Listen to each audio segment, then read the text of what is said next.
अहो सासूबाई मी स्वयंपाक करते तेवढा पोरांचा अभ्यास घेता का तुम्ही? काय बाय सून ही अडाणी भेटली, तिला वाचता येईना, लिहिता येईना, अभ्यास घेता येईना, करावं काय?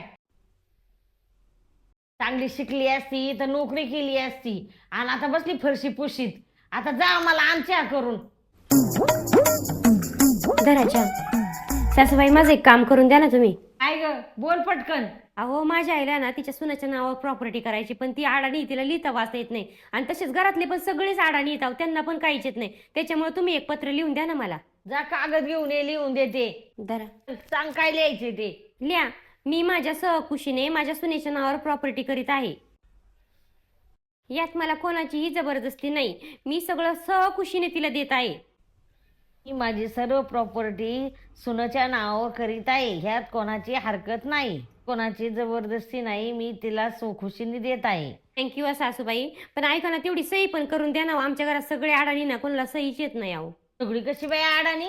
अगं कोणीतरी शिकलेलं पाहिजे होतं का नाही? केली सही धर. ओ सासूबाई उठा, चला चहा बनवा माझ्यासाठी. काय बोलली? लय शहाणी झाली काय तू? बाथरगत बोलती. अहो तुम्हाला आठवत नाही का, तुम्ही सगळी प्रॉपर्टी माझ्या नावावर केली आणि सही पण केली. चला उठा, निघा. आजपासून स्वयंपाक तुम्ही करायचा आणि फरशी पण तुम्हीच पुसायची. चला उठा, लगेच चहा पाहिजे मला.